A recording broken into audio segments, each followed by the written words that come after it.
1, 2, 3, 4. Ladies and gentlemen. Ladies and gentlemen. That's right, the big dick is here. Get ready.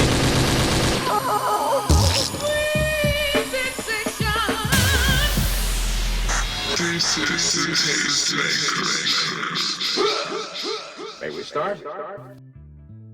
What's up, y'all? Welcome back to another Tasty Tuesdays talk.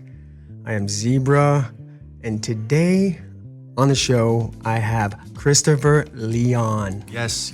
What's good, Z? What's going on? How you doing today? Good. Thanks for having me, man. Of course, it finally worked out. You know, we were communicating for some time, and Schedule's finally aligned. thank you, universe. Yeah, for real. Yes.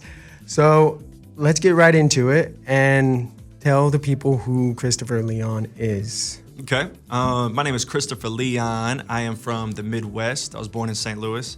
And I've been living here in LA for almost 5 years now. I've been doing music here. Just released an album that I've been kind of putting on my own tour for the past few months. And yeah, now I'm here with Z. Well, you've been making music for some time, a few years. Yeah, I have. I was making music probably about almost a decade now. But I really got serious once I moved here because I realized how serious everyone else was. And I was like, oh, I have to be. So you wanted to like them. come to LA to be a music artist. Mostly, I just wanted like more opportunities in life. Just because where I was at, it's too small and it's not a good place to grow. So I just wanted to be here. And then once I moved here, I love the culture, the people. I love everything. I mean, except for the traffic. It's like, I just loved it here. Did you ever visit here beforehand? No, never. So I moved here. The first time I came here was when I moved. And and then I just fell in love because I started going to shows and I saw how hungry everyone else was. And it just made me more motivated and inspired to go. So how did that all work out? Did you called up a friend? Do you know anybody or just? Yeah, so I moved here with two of my friends. Two of my friends who had actually got signed. They got signed and they were going to be moving here. And we were already living together. And we were like super close at the time. So we were just like, hey, let's all do it. So we all came here. And then I don't know exactly what happened with them, but everything kind of went to shit. And it didn't work out how they wanted. And so I was kind of, and they kind of let me know that they were doing their own thing. So I was like, okay, well, I'm in LA. I don't know anybody. I need to get this popping myself. And so I just started going off. I went to every show I could, every event I could, talked to every person that I could, worked with every artist that I could. And years later, here I am, still doing the same thing. To be Well, I mean, 5 years is nothing. Yeah. Yeah, and like you're becoming almost a native. Have you heard that? It's like you have to let the LA natives hear that because they'll grill me.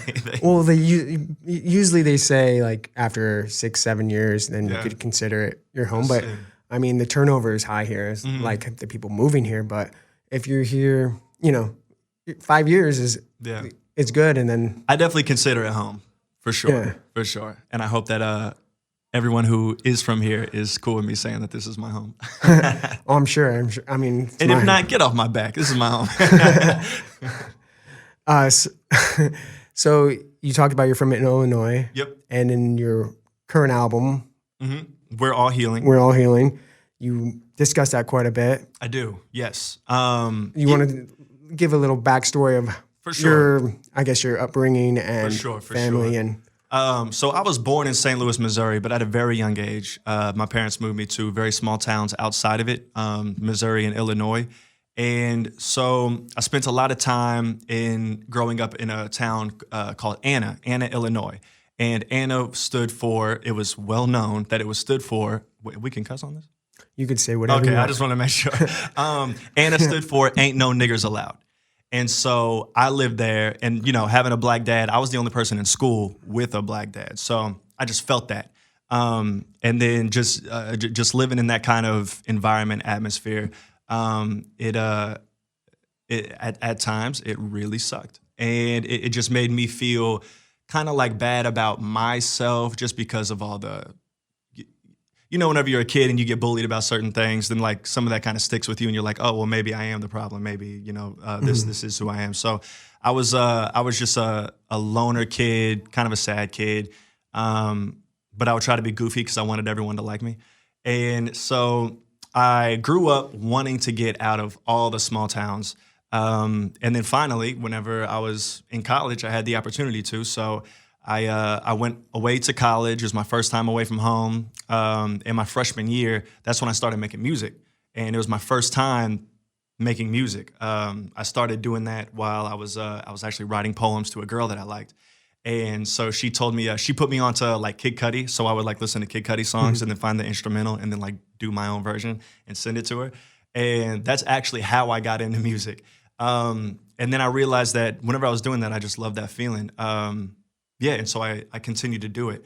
But going back to my childhood, just living with like just the racism, coming home and not feeling like entirely safe at home. I didn't feel like I could talk to my parents.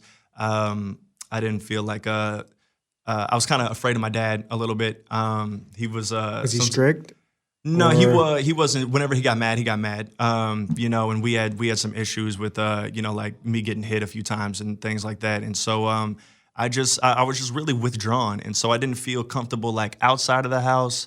I didn't feel comfortable inside of the house. So I just felt like I didn't have anyone that I could like really talk to, And I had like younger siblings, but I always felt like they didn't get it like as bad as me, So I was always jealous of my younger siblings. Are you the oldest? Yeah. So there's three of us, and then a little brother and a little sister. And so I mean, honestly, I was just kind of living like in my own head. That's just where I lived because that was like my only safe space. And that was from like K to 12, pretty much? Yeah, so 9th grade. So high school, we lived in the same town, but I went to a different high school. We lived in Illinois still, but I went to a high school in Missouri, and it was a Catholic school. We had the uniforms, the shaved face, a monk was our principal, like the whole deal. And a monk? A monk, yes. At a Catholic school? Yeah. And Brother David, shout out Brother David. And so a monk. Yeah.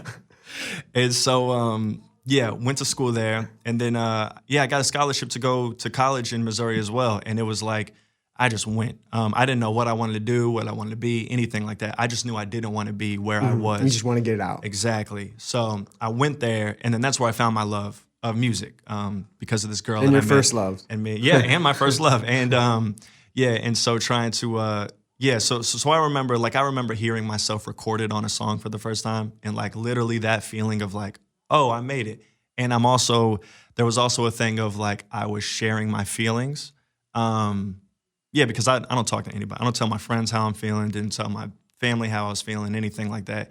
So for the first time I was able to like tell that on a song, and it felt really good. And I fell in love Very with therapeutic. like, yes. And I Cathartic. fell in love with that feeling.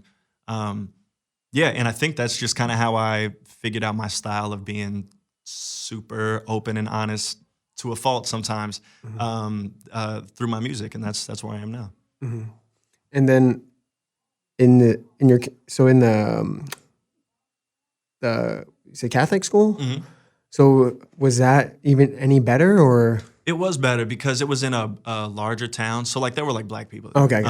So it was. You weren't being bullied or being called names. No, I mean I was bullied for other reasons, but it was just because I was like small. It wasn't because of your skin color. A redhead and But then like after school I still went back home to the place. So but I really didn't like school. I did not like school, and I loved college though. Yeah. Well, that's what they say. Like high school for me. High school was fun. Like I did sports and stuff, but it didn't like going. It was kind of boring to me. But like you said, like when you get to college, you're with around a lot of different students and seriously, and usually more diverse, and you're more and you're free. Yeah. Free from your, Exactly. First time away from my parents, first time like having all the responsibility was on me. And it was also, it was actually really great because like growing up, my only real experiences of being like around black people are when I'm with my dad's side of the family, and so like hanging out with them. But whenever I went to college, my entire like dorm, like wing was like 95% black. So for the first time, I was in a totally completely different like was it culture shock? No, it was, but it was like great because black people are just so like welcome, you know, and so it was just nice. But then of course I also had like the like some black people were like, well, you're not black enough, you know. So then, you know, but that's every mixed kid's like dilemma, you know. We're not fully supported by either group, but it was just nice. It was great. Yeah, so go away to college, anyone who's listening who hasn't been to college yet. Yeah, I mean, college is good. You learn a lot, and you learn about yourself, and you should have fun. Or don't go to college because college didn't do much for me besides that. What was your major? General studies, because I had no idea what I wanted to do. What can you do with the general studies major? You can drop out and make music, which is what I did. So is that arts or? No, I was taking like a civics class. But what would it be like a bachelor of? Yeah, Bachelor of Arts? I don't even. So we didn't even have the arts like that. There was no music program or anything, which is why I dropped out. Because once I realized I wanted to do music, I was like, oh, I am in debt up to my eyeballs for like, and I have no idea what I'm ever going to use any of this for. So my second year, I dropped out. So you didn't finish then? No. 2 years, yeah. Okay. Dropped out. So your advice, go to college. My advice is get out of your hometown, okay? Yeah. Actually, you don't need college. Get out of your hometown. That's hilarious. Do you have the old recordings of your raps, poems? For sure. Would you ever listen to those back? I mean, I would, but I would cringe the whole time. That would be rough. But it's just because, you know, you don't get... You don't have like a rap voice and stuff, so I was just like, oh, you're so beautiful, you know, like you know, and so she love it. Yeah. Oh no, she did. But I've grown a lot since then. Well, you sing about women, you know, quite a bit. Yeah. I mean, in this last album, I was kind of confused because you talked about being cheated on, and then you talked about your love that got away, right? But were they different women, or you have many different women? No, it's everything. The last album, it's all about me, my relationship with my parents, with myself, and then with my ex. So everything is my ex. So whenever I say like she got away, it's because like I felt I pushed her away, kind of a thing, you know. And so the whole album is just me kind of just verbalizing what's going through my mind of that whole situation. So it's obviously from your upbringing and from where you grew up, but also to present day, right? When was this relationship? We broke up last October. Okay, so, and then you decided to do the album We Are Healing shortly after that, or was it already in the works that you wanted to do something?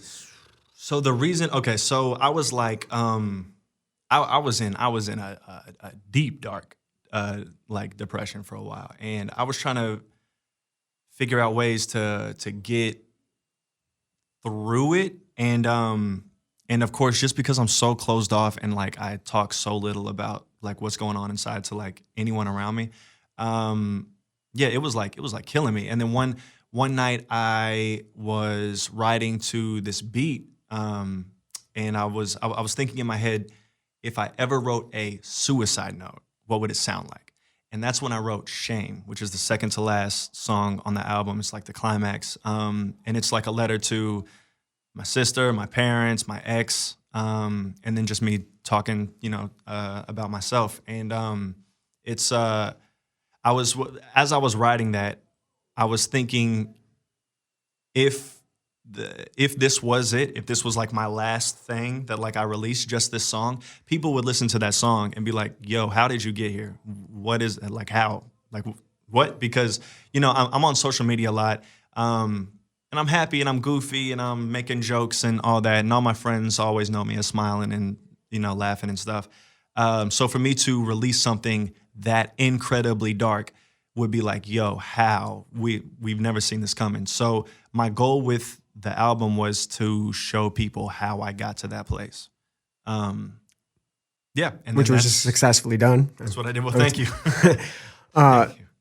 I'm just because so that was the first song you wrote. That was the song that made the album. Like made the album. That's when I was like, I need to make an album around this. Yeah, I really liked Shame because you break it up. You start with your family, and then the first verse I'm talking to your my sister, your family, and then I talk to my yeah, parents on the second one, and then my ex on the third verse, and then and what I got out of it and appreciate it.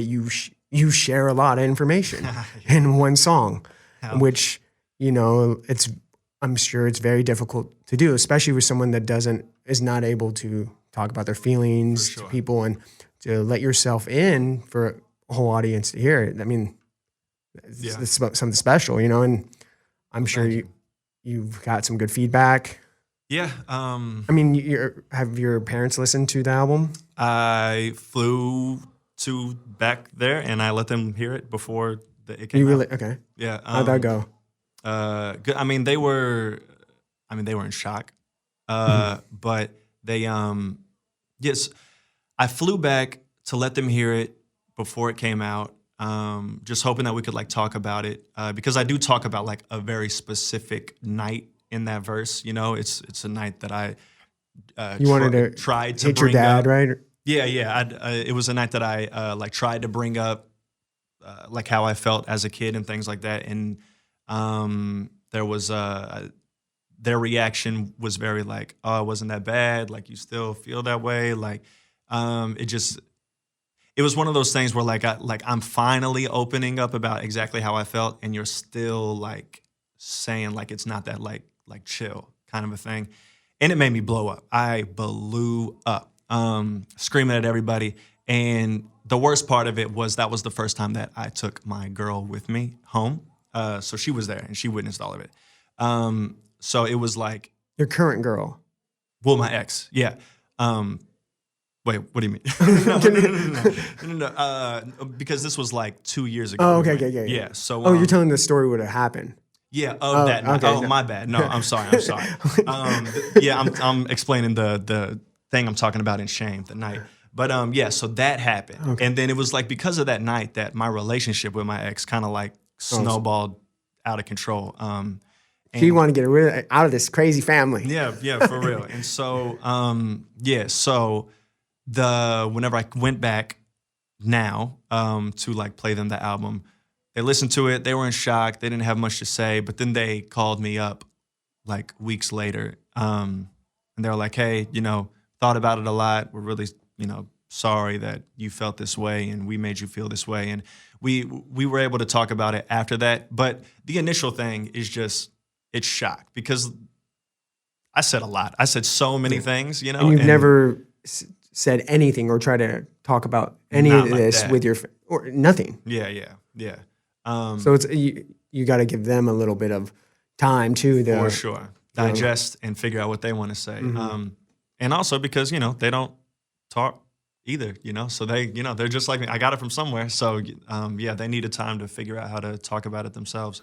But once I played them that, I came back to actually release the album, and then I had I performed the album for the first time, and then my family actually flew here to watch it, which was amazing. But it's also it's all very intimidating because I feel like so many people know a lot about me, and just all my friends and family, like I was just like a bleeding heart, on this last album. So I just feel like very vulnerable and like intimidated by how much people know about me.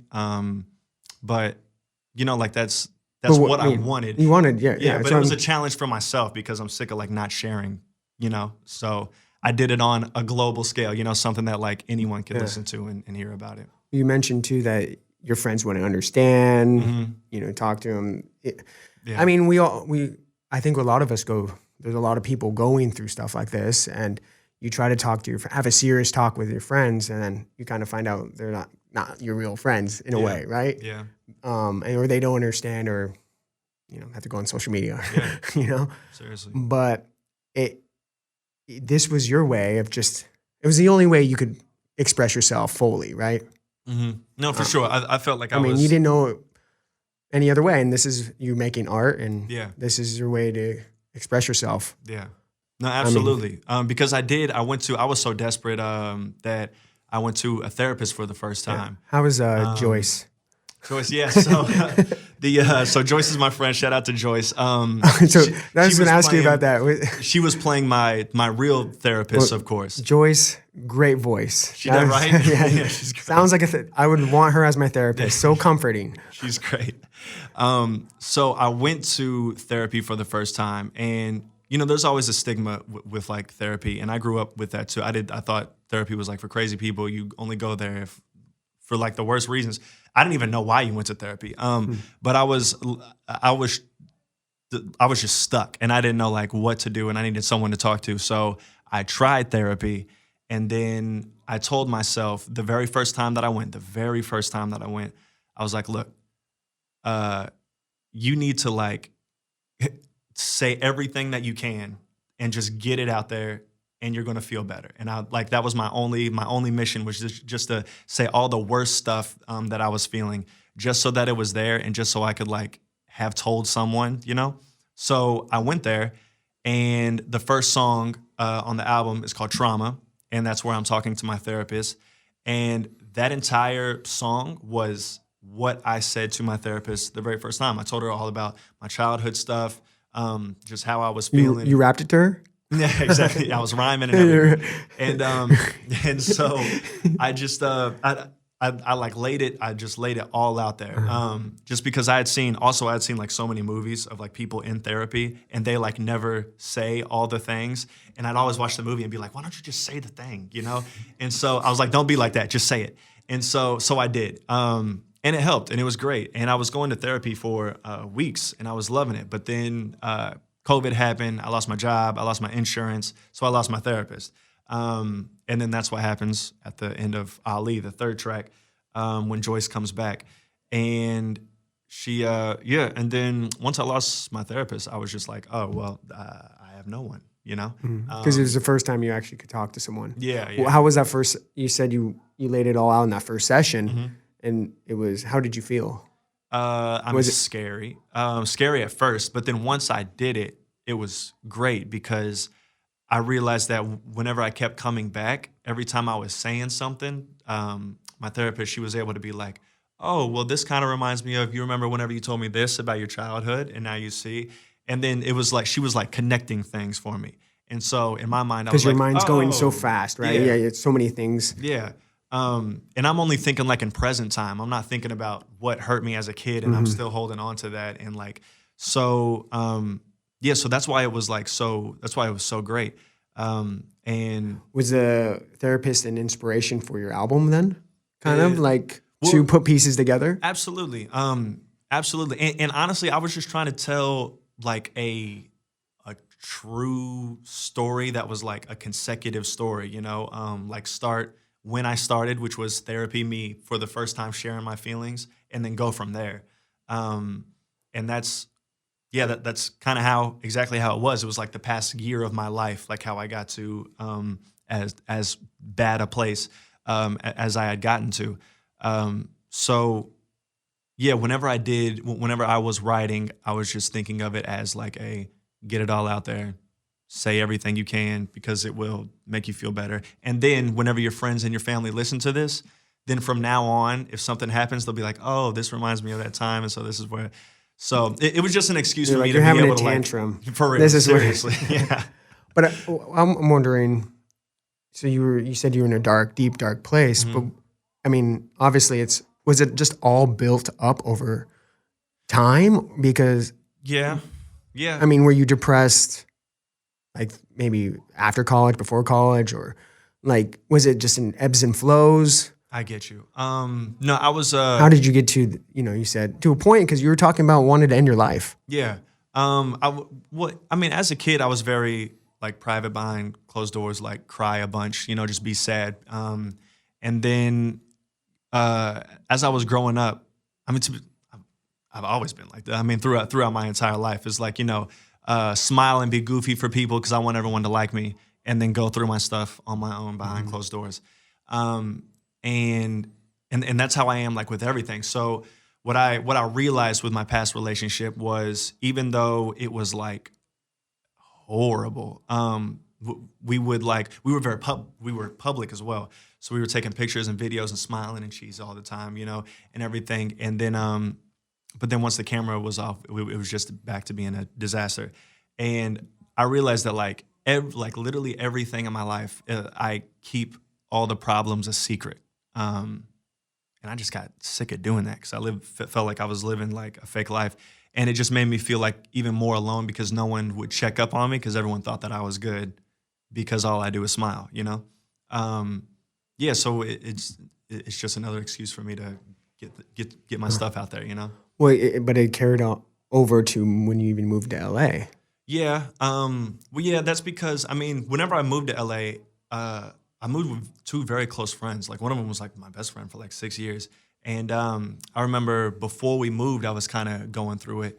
And he even told me, he was like, "You're like my saddest friend that I know." And he was like, "But I'm like signed and I'm focused on that. So like, I can't help you." And I remember like he said, "I can't help you."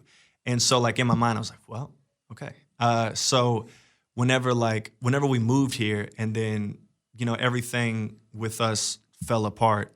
I was alone, but it's like, well, perfect. I'm alone. This is exactly how I like it because now I don't have to worry about anybody else. And so, it's always been, for some reason, I just always want to be, I hate being alone, but I always want to be alone, it's one of those things. And so even now, like my mood swings are like crazy. They go up and down all the time. If like I'm having a bad day, then it just turns into a really bad day. And so I'm doing better now that I know how I am, that I can like control it more and more. But yeah, it's still a struggle all the time. Yeah. But you never really explained to how you got to that dark place. Yeah. Just I get you. It's so I didn't talk to my family for damn near a year after I blew up back then. Basically, it was just being alone. Yeah. Or it just caught up finally. Because you like being alone. Yeah, but I don't. But I do. But I don't. It's like a weird. No, I understand. I love being alone, but I like being around people. Yeah. But I find have most fun by myself sometimes. Yeah, I see. But no, so I wasn't talking to my family. Had broken up with my ex, and we were doing the thing where after you break up, you're still trying to like talk and everything, but it was terrible. And F buddies. Yeah. And and then I had like friends, like I had a really close friend, and him and I were like really like going at it, like trying to make something with each other, like musically. And then but whenever I was going through what I was going through, he wasn't exactly like seeing it, and we started butting heads. And then in the end of it, I was like, dude, I'm going to explode if we don't take some time apart. So we just had to like take some time apart, and then I'm just alone again, no friends, no girl, no family, and so I'm just spending all my days drinking myself to sleep and smoking all the time and just thinking about all the regrets of my life, and and then you do that for long enough, and you start to believe all the bad things. You believe it, and your depression is self-induced. Yeah, exactly. And it's just, the deeper you go, the harder it's going to get out. Absolutely. Right. Your drinking starts not at 6, it starts at 4, then 12, and COVID, people were drinking right when they got up, Exactly. Yeah, because there was nothing else to do. So and also this was going on during pandemic, so that had to be a huge impact on it as well. For sure. That's what tore my ex and I apart, because we were finally like stuck in a room with each other all the time, and like before, like I had work, so I'd be gone for 10 hours and then I'd come back, but I always had like an escape. But now there's no escape. We're just here, and we realized we didn't like each other as much as we thought we did. And it's kind of in a way a blessing, because you I mean, a lot of relations didn't work, and some people have babies, and some did and some didn't. True. And I guess, I mean, it's just hard to be around someone 24/7, as is, right? Very true. That's very true. I mean, we all need our breaks from our partners, loved ones, whatever. Yeah. And I think an unfortunate thing about this album is while I was making it, I thought it would help, but like it wasn't helping at all because all I was doing is, like the whole thing. I'm like reminiscing on regrets and things like that, and talking about me fighting my brain and everything. And at the end of Shame, that like I'm literally yelling like I hate myself, Yeah. And so I like wrote that, produced it, I engineered it, I did all that. So I'm like listening to this 100 times, it like over and over and over again. And so I'm saying all these like terrible things to myself, and I'm hearing it over and over and over again. And so you just start to believe it. So that the album was like brought me down just as much as everything else. It didn't even help as much as I thought it would. So how would you say you are now today? Now it's much better. Now that it's done, it's much better. But how are you mentally? Better, but it's still. I'm still. We're all dealing with some trauma. Absolutely. Absolutely. And the thing is, like, even though I spoke about this and I do feel better about it, like, all this was last year, the album dropped in December. So it's like, it's still very new, So I'm still handling it. I'm better at handling it, but it's still a struggle. Mm-hmm. Yeah. You were mentioning when you're screaming, I like that. I like how on the album, and you mentioned Eminem, that's kind of the resemblance I got from it because you go into these characters, how kind of Slim Shady did and like Marshall Mathers and whatnot. I like how when, you're one just chill and the next time you're like screaming at, it's almost different characters are in the songs. Yeah. And that's kind of my bipolar ass mood too. Like I'll just be chilling and then one thing sets me off and now we're not chilling anymore. Yeah, and it adds a lot to the song. Yeah, it definitely does. While you're thinking about that, I do want to say one thing about Eminem. A lot of people ask why Eminem is one of my inspirations. And I remember whenever I was a kid and on the radio, there was a song called Cleaning Out My Closet by Eminem. It's like, I'm sorry, mama, I never meant to hurt you. Yeah, I remember never that. meant to make you cry, but tonight I'm cleaning out my closet. I remember listening to that and listening to how he was like going off on his family, like on his mom and stuff, and this was on the radio. And I remember being like, damn, I wish I could do that. Just talk at say what I wanted to say, to like my parents, but not feeling like I could.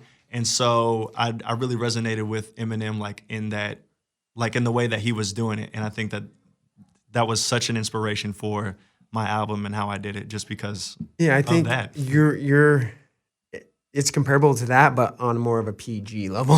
Yeah. He gets. Well, yeah, I wasn't talking about killing his murdering my mom or anything, but yeah. But just having the freedom of being able to say what you really thought, you know. Because even me, like I say, I was scared of my dad, I was scared of you, Dad, and so just even things like that, it stems from just the honesty of that song that I heard whenever I was a kid and wishing that I could say things like that, Yeah. You talk about God quite a bit. Yeah. Your relationship with God, and how's that going? Because you talk about songs where you don't believe in them, and then you talk about maker, how you end it, you hope God's your maker, but then you're like, I grew up in church, but I felt like you're not there. Again, it's this, I mean, God is a crazy subject. It's I don't even know if there is a God, to be honest. It's one of those things where I hope there is, but that's just because I'm afraid of death and not existing anymore. And I just hope that there's an afterlife and I get to live forever. It's a fair answer. And and it's also it's nice to think that there's something that has a plan for you, and that's what everyone says. God has a plan for everyone, but it's does God have a plan for everyone? And so I just feel No, I really don't know. I really don't know. I'm open-minded to there being a God. I hope there's a God. I was raised in a church, went to a Catholic, high school. Like, I do believe in God, but I also, if there wasn't a God, it would make sense. It's like But you hope. I literally don't. I literally don't know. No, who does know? And and it's one of those things where it's like, I'm in my lowest. If you have no one, you're just going to be like, hey, a person in the sky watching me. Isn't that what they teach you? Where God always has open ears, right? You can always talk to God anytime. So did you find yourself doing that a lot? No. I mean, it's one of them things. Like, it's like, hey, if there's anybody listening, like, could you please pay attention? But also, like, I mean, this is going to get a little deep, but like, I think about how many people have horrible, horrible lives. You know what I'm saying? Is God watching those people? And if God is, why is God not doing anything for them? That's the whole ultimate question. All these poor people, and why he's helping them. Why are these people dying over here? Exactly. I mean, that is a question that people always ask. Yeah, and everyone loves to say, like, God works in mysterious ways, but go to your job on Monday and start working in mysterious ways and see how quickly you get fired. But whatever, God has a plan. There's your next song. Yeah, exactly. But yeah, so my relationship with God is like, if there is a God, then great. And I can't wait to meet him and ask him so many questions. And if not, it makes sense. And that sucks. But Maker is a beautiful song. Thanks. I did want to, because at the end of the day, like, I think that there could be a God. I just, I think. And also, it's one of them things where I hope that I just want, Maker is a Band-Aid after you hear all that horrible stuff I said in the last song. You know what I'm saying? It kind of wraps it all up together. Yeah. A lot of That's people an emotional song too. Yeah. If you believe in God too. Yeah. It's very powerful. Yeah, I mean, as someone who believes in God, it's emotional for me. But it's like, it's one of them things where I don't want people. A lot of people heard it and they were like, "Why didn't you end it at shame? Like, why didn't you stop the album there?" And I was like, "Whoa, what?" Like, that's pretty dark. Yeah, I mean, and it's cool because I'm like a dark person, but I still have hope. Like, even myself. Like, the reason, honestly, the reason that I'm still here is because even in my like darkest, like literal darkest moments, I always think, hey man, you do know that it's not always going to be like this. Like, even if it takes 10 years, in 10 years, I'm not going to be like this. So like, because of that, I have hope. So yeah, that's why I couldn't end the album on such a dark place. But we'll see what the future holds. Yeah, I mean, yeah, God, I hope you're listening. You've met people like also really religious, and they're like the happiest people. Well, it's like God, yes. Yeah. I mean, you grew up in it, so I'm sure you met that type of person. Like, just believe and everything will be all right. And I'm so jealous of those people. Literally, I mean, it must feel so good to be like, I don't have to do anything in life because someone's always watching over me and they have a plan for me. That must be such a great feeling. Unfortunately, I don't have that same feeling. So life is worse for me because I think that I'm more in control than someone else. But that's also a very empowering feeling because it's like I'm in control, I don't know. I just feel like there are very passive people who think that like miracles are just going to happen. And I'm jealous of those people, but I don't have the same mindset, So I can't think like that just because it's like the more you know, like you can't not know things. Of course. The more questions you ask and more you find out, the more questions you have, the more answers you get, the more questions you have. Yeah, so I don't know, we'll see. But I mean, look, life is long, and we'll figure it out as we go. Maybe something happens tomorrow that, makes me think something else. Yeah, you might become a Buddhist. Maybe. I might be the new Brother David at the Catholic high school, you know what I'm saying? But Brother David, he was Catholic, but I never heard of a Catholic monk, but I guess Really? I'm not really a specialist in monks either. Came from a monastery. Is that monks or is that brothers? I mean, we called him Brother David. I don't know all the logistics. I just know he was a monk, and we called him Brother David. Catholic monk. Yeah. Hey, it is what it is, So, what was for we're all healing. What would you say was the most like pleasurable song to work on? And not like so emotional. I mean, even the whole album is emotional. Yeah. Jungle Talk.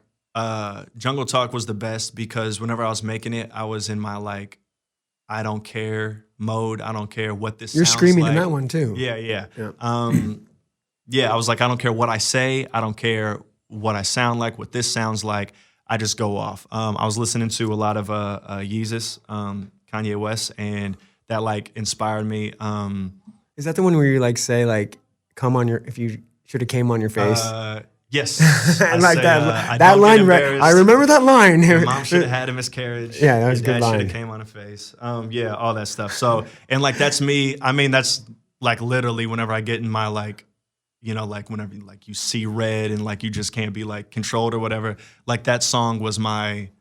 I'm just going off and I'm saying what the fuck I want to say and do something about it. You know. And yeah, and so that was the best for me because that was the most.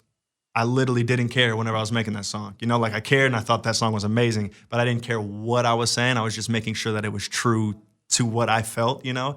And it's like, I feel this way, do something, you know? Yeah, and another thing is whenever people hear that second verse and I'm saying all those awful things, I'm talking to myself, you know, because the next line after all that is like, tell myself this in the mirror. I have to every day to dampen my spirit. And so it's just me talking down on myself. But yeah, but those are just some of the crazy things that go on in my head that I have to like drown out, you know, sometimes. Shall we play Jungle Talk? Let's do it. All right, let's play.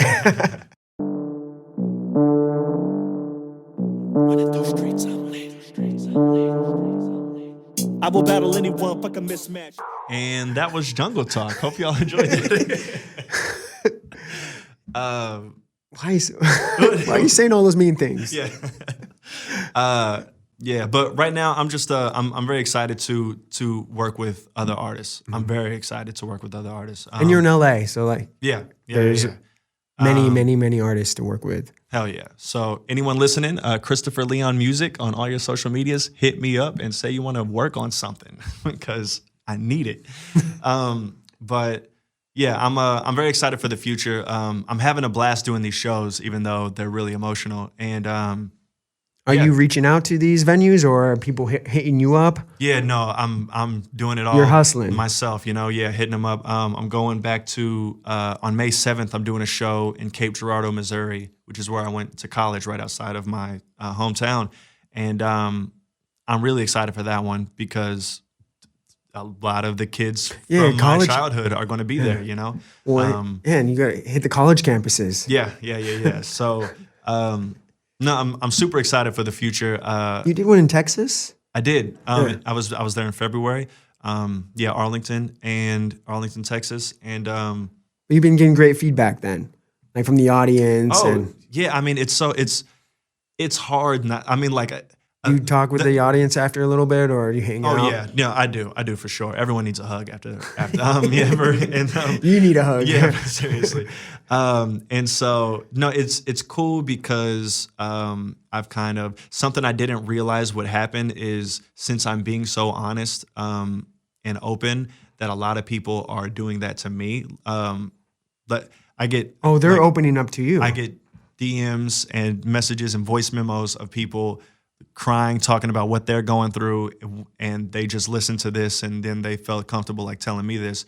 So now I feel like I'm the therapist for other people, which is something that's amazing. I did not know was going to happen, you know, but music is so powerful in that regard. I'm very happy that people are like comfortable to talk about that kind of stuff with me. Because you're not the only one. You had this situation, but there's a lot of other people going through the same exact thing. Absolutely. Absolutely. But it is intimidating because I don't have all the answers. Like all I did was talk about my stuff. I didn't say I had it all figured out, you know? So all I can do is give him Joyce's number. Yeah, exactly. And so no, it's a cool and interesting role that I've kind of just passively just kind of obtained. And I really love having moments with people. So performing this album and then talking to them afterwards, everyone always has something to say. And it's just nice to hear other people's stories. And it also helps me because I'm like, I really am not alone because I'm not the only one who's, was going through this kind of stuff. And I just hope that I can keep making the type of music that keeps people so comfortable to believe me and talk to me, and to also know that they have someone who's like telling the story of all of us, So I really love it, and I'm very excited.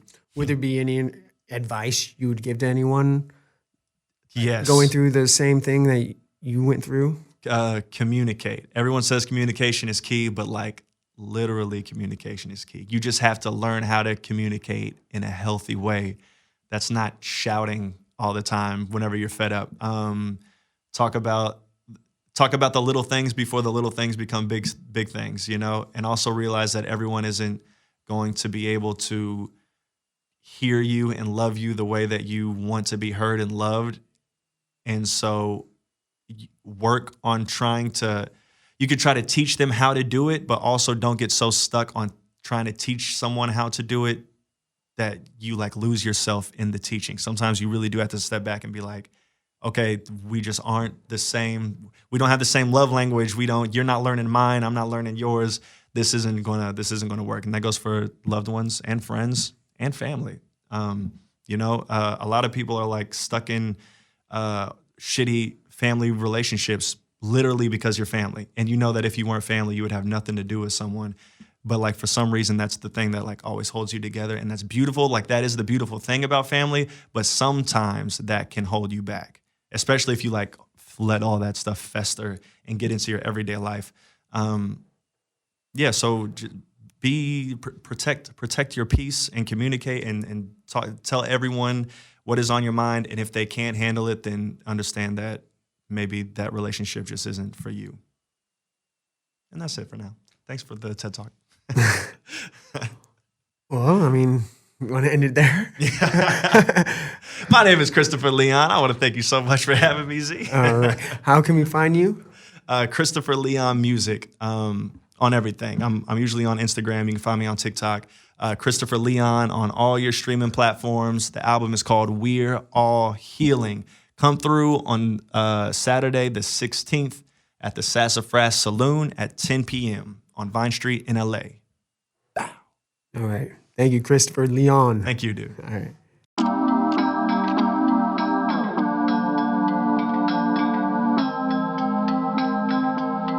Yeah. I just wanna get right. I just wanna play nice. I don't want no more fights. Can we put that on nice? Can we put it on life?